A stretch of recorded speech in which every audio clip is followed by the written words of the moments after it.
Bueno, el tema de las utopías lo manejas aquí con utopías ya realizadas. Eso me llamó muchísimo la atención, porque desde que nací estoy buscando una utopía que no se solidifica. Y por otro lado, ayer, por ejemplo, entré en una discusión en internet con el tema este de Gaza y de los sionistas y recibí tantos insultos que no me podía dormir, digamos, ¿no? Hay muchísimas cosas que frenan la utopía, me parece, ¿no? ¿Cómo lo ves tú? Sí, coincido, pero también tendríamos que ser conscientes de que lo que es una utopía para un grupo de personas representa una pesadilla para otras Claro, personas, ¿no? claro, Pienso ahora que mencionas el tema, una de las utopías que se tratan en el libro, la utopía de Nueva Germania en Paraguay, que fue fundada por Elizabeth Nietzsche, por la hermana del filósofo, bueno, era una utopía racista, una utopía fundar una comunidad en que solo cabían los arios, una claro, utopía sin judíos. Y sí. bueno, es una utopía maligna desde su planteamiento, pero no deja de ser utopía. Sí, de Y todas maneras equivocada sobre la filosofía de Nietzsche, que tampoco sí, era, que no era que bueno, racista. también Exacto, ¿no? distorsionó todo. Pero Sí, bueno, ahora mencionas el sionismo. El sionismo claro. tiene una raíz utópica fuerte, hacer un país ideal, perfecto, solo para un grupo de personas, ¿no? Sí, sí. Excluyendo de manera brutal a otras, ¿no? Ahora, tú planteas precisamente cada una de esas utopías teniendo en cuenta, por otro lado, la unión de personas, digamos, ¿no? Determinadas personas dicen que eso es la utopía y van a hacer eso. Estamos llenos de esos grupos, digamos, ¿no?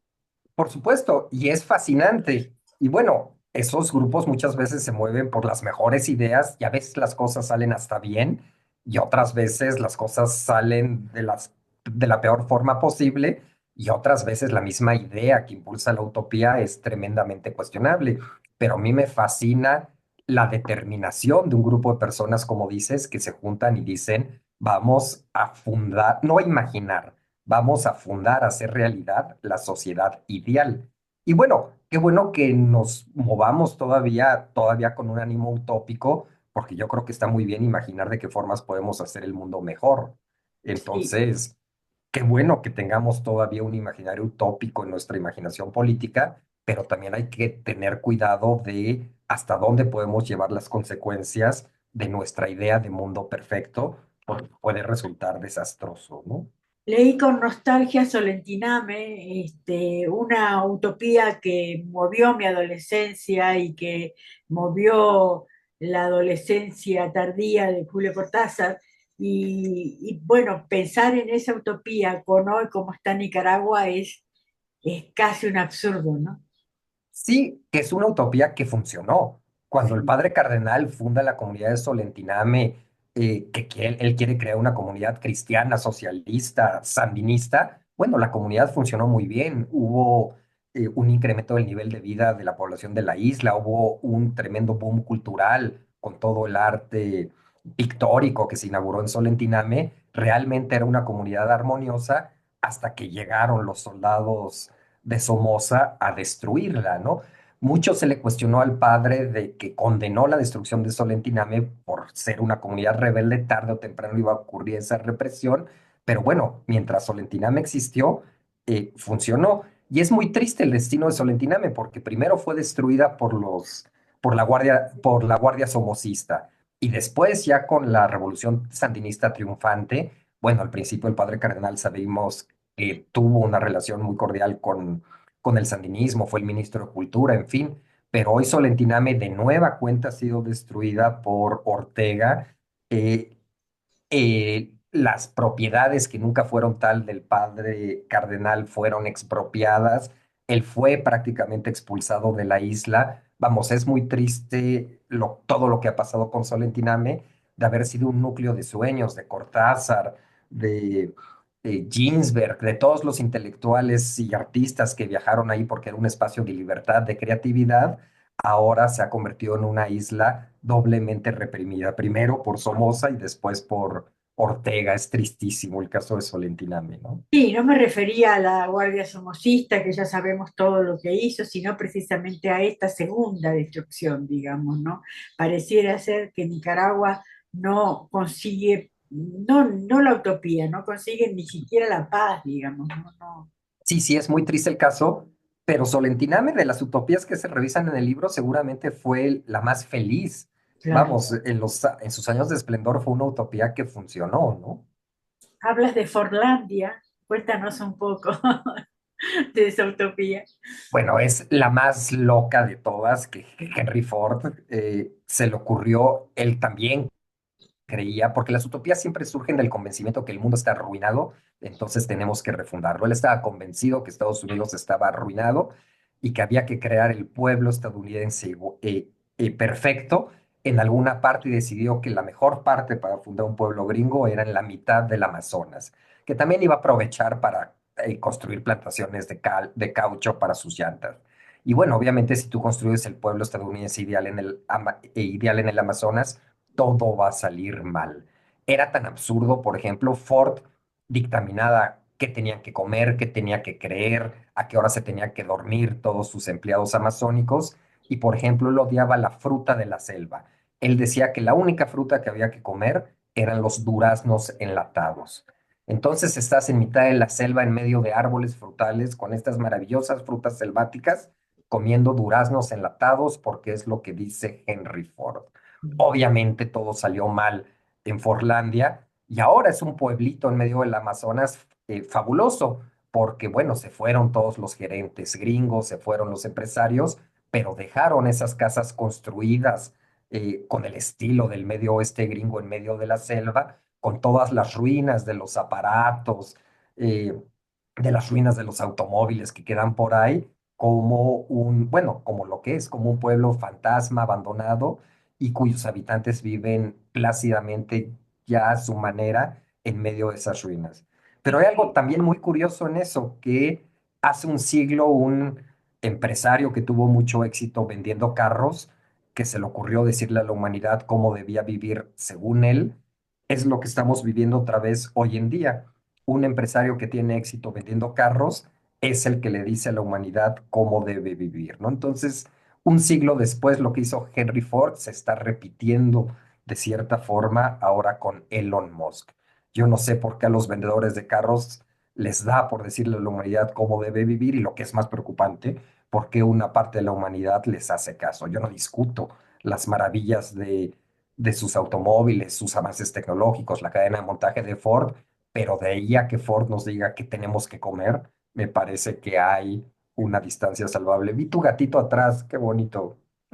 Ah, Saltó ahora. sí, sí, por ahí anda. Ahora, también es cierto que me parece a mí que hoy somos un poquito más inteligentes que aquella época, creo yo, no sé, porque estamos también dominados no solo por vendedores de autos, también por vendedores. El Amazon, por favor, es un tendero, digamos, finalmente, ¿no? La ciencia está a un costado de todo esto, ¿no? Sí, que vivimos tiempos extraños, ¿no? Porque vivimos tiempos de cierto desencanto, que Mm, ante todos estos sueños que fracasaron de una u otra manera, no sabemos un poco por dónde movernos. Aparte, sobre todo pienso en la izquierda, mientras que ciertas derechas yo creo que están haciendo realidad su imaginario utópico, ¿no? Ellos están creando un nuevo mundo que solo tiene cabida, por supuesto, para ellos, y que toda la población que no contemplan, bueno, no está contemplada para este nuevo mundo. Entonces vivimos tiempos interesantes, lo cual no necesariamente es una buena noticia. ¿Cuánto tiempo te llevó investigar sobre estas sociedades utópicas y debes de haber dejado algunas finalmente, ¿no? Para, Sí, yo diría que muy metódicamente fueron 3 años, un año de investigación bibliográfica, un año que me tomaron los viajes, que no fue un año seguido, obviamente, pero un año claro. en que viajaba, volvía todo, y un año de escritura. Y sí, me dejé algunas fueras, quise limitarme a América Latina, porque bueno, para bien y para mal, la utopía y América Latina siempre han ido de la mano, pero sí me dejé algunas fueras. Hay muchos casos interesantes, más de los que uno creería en Estados Unidos, que tenía ganas de meter alguna, pero decidí que el libro fuera latinoamericano, ¿no? Fíjate, en Estados Unidos hay un caso muy bonito, una utopía de Owens que se llama New Harmony, en que en esa comunidad utópica, bueno, fundaron, como se le debe exigir una comunidad utópica, bibliotecas y escuelas gratuitas. Entonces es curioso cómo estas instituciones en un país tan ajeno a lo público como es Estados Unidos, adoptó las bibliotecas. Estados Unidos tiene una maravillosa red de bibliotecas y tiene un sistema educativo gratuito, sobre todo en la educación básica, y lo adoptó en buena medida a partir de esos experimentos utópicos.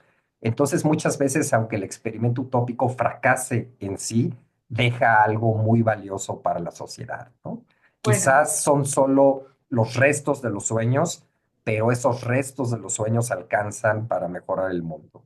bueno, por lo menos tiene algo gratis, porque el tema de la salud está No, terrible. sí, es tremendo, pero esas dos cosas gratis, las Claro. bibliotecas y la educación básica gratis, fue impulsado en gran medida por los experimentos utópicos, ¿no? Es bonito, vamos, ¿no? Ahora, me gusta lo de Pátzcuaro, lo de Vasco de Quiroga, toda esa leyenda prácticamente. ¿Cómo ha sido lo de Pátzcuaro? Eh, bueno, eh, a todos nos encanta viajar por el lago de Pátzcuaro y es muy bonito porque el legado de Tata Vasco sigue muy vigente en Michoacán. Siempre sabemos que cada pueblo michoacano todavía está especializado en una artesanía que finalmente fue una industria que desarrolló Tata Vasco con su idea de que todas las comunidades tendrían que ser autosustentables. Y bueno, es maravilloso, es el ejemplo más claro. Tata Vasco lee la utopía de Moro prácticamente como una novedad y dice, yo voy a convertir esto en realidad, yo quiero fundar una utopía y lo hace, ni más ni menos que lo hace primero lo intentó hacer en Santa Fe, eh, fue su primer hospital misión, todavía se puede visitar en el espantoso distrito de Santa Fe, y después lo hace en Michoacán. Fue el primero, Tata Vasco, que lee el libro La Utopía y dice, yo voy a convertir esta literatura fantástica en realidad, ¿no? Y además hay otra cosa curiosa de Tata Vasco. A él lo nombran obispo de Michoacán cuando tiene 70 años, que bueno, para esa edad era un venerable anciano. Entonces, la obra de su vida, toda esta energía de viajar a Michoacán, fundar sus hospitales, pueblos, pacificar la región, empieza toda esta obra a los 70 años. Me parece maravilloso, ¿no? Sí, bueno, para hoy 60 años ya no es un Ya anciano. no es nada, En pero esta por época, entonces era una claro, anomalía, ¿no? sí. Ahora, en esta posibilidad de utopías, hay muchas utopías en la ciudad que me parece que son producto de la desigualdad, por ejemplo. En la colonia Lomas no han dejado entrar al Metrobús porque esta es una utopía fundada en una ciudad absolutamente desigual. Santa Fe también podría ser una utopía Sí, sí, sí. finalmente, ¿no? Viene en el libro como Utopía Santa Fe. Y Sí, bueno, porque bueno, Santa Fe yo lo pongo como la ciudad utópica neoliberal, una claro. ciudad con edificios inteligentes, solo abierta a las élites, apartada de lo público, sin ninguna medida de control estatal. Yo lo veo como la utopía neoliberal, porque bueno, también hay que decir que muchas veces las utopías tienen un espíritu excluyente. Las utopías Claro, es una isla claro. que pueden habitar quienes estén a favor de la utopía y quienes estén de acuerdo que ese es el mundo perfecto.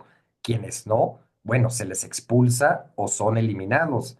Y eso pasa en Santa Fe. Es una utopía solamente para quienes están contemplados para habitar ese mundo perfecto. Y con eso hay que tener cuidado con las utopías, con su costado excluyente, porque finalmente si estamos viviendo en un mundo perfecto como es el utópico, el cuestionamiento no tiene cabida, porque si ya es perfecto esto, pues ¿por qué vamos a disentir o a ponernos a la perfección, ¿no? Claro, ahora desde que la humanidad se creó, se formó, vivimos todo el tiempo empeñados en atacar al otro, digamos, ¿no? El otro que no es igual, digamos. Y me parece que eso va a seguir, digamos, ¿no? Ay, pues quisiera pensar que no, Mónica, pero bueno, por ejemplo, hablábamos de Vasco de Quiroga, por Claro, más.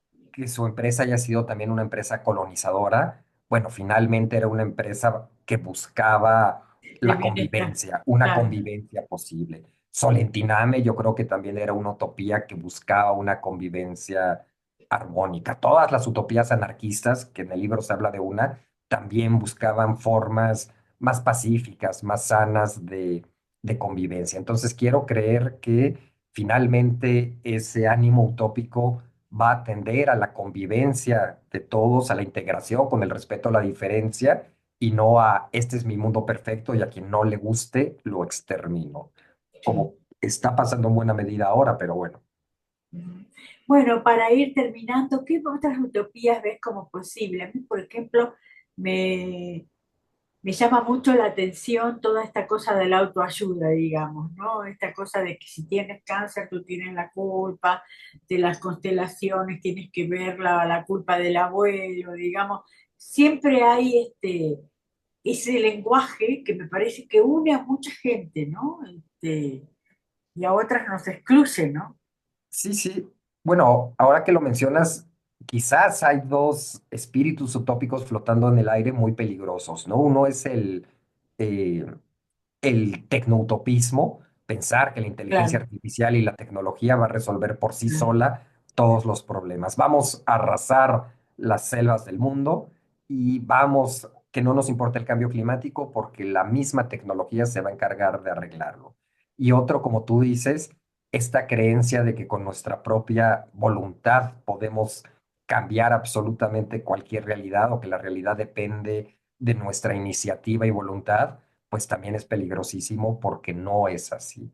Claro. Entonces, yo creo que tenemos que entender que desde el individualismo acérrimo, por más que lo deseemos, no nos vamos a curar el cáncer. Para curar el cáncer es necesario desarrollar un sistema público de salud que lo prevenga y que lo combata cuando nos dé cáncer. Pero nosotros concentrándonos, obviamente no lo vamos a remediar, ni tampoco es el cáncer un castigo por haber tenido malos pensamientos. Entonces, quizás las utopías más necesarias son las más sensatas, que tampoco es ningún secreto. Organicemos instituciones que funcionen para lo colectivo, para poder vivir mejor desde lo individual, ¿no? Ahora la última es, ¿para quién crees que está escrito este libro? ¿Para quién? ¿Para ¿Qué, quién perdón? crees que está escrito este libro? Ay, bueno, creo que de una forma tremendamente egoísta, todo libro en primer término está escrito para uno mismo. Son Mm. cuestionamientos, ideas, dudas que uno tiene, que uno mismo quiere saber qué piensa sobre un tema y entonces escribe el libro para averiguar qué piensa sobre este tema. Pero bueno, está escrito para todas las personas que les interese el tema de la utopía, para todos los lectores que les guste la crónica o la crónica de viajes. En tiempos de la inteligencia artificial, a mí me gusta que cada vez pensar más una idea esté atravesado por la experiencia individual y qué experiencia más intensa que la del viaje. Entonces me gusta esta forma de pensar un tema recorriéndolo. Entonces, para los lectores que les interese la literatura, la historia, que creo que el libro es un cruce entre literatura e historia, como es la utopía, porque la utopía es en primer término un género literario. La utopía es un texto que se escribe pero que al llevarlo a la realidad se vuelve historia. Entonces, por eso creo que el libro es también un cruce entre literatura e historia.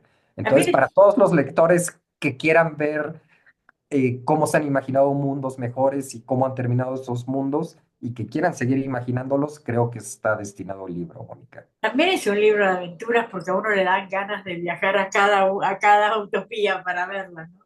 Ah, qué bonito que me digas que también es un mundo, un libro de aventuras. Sí, me encanta la idea. Por supuesto que también es un libro de aventuras.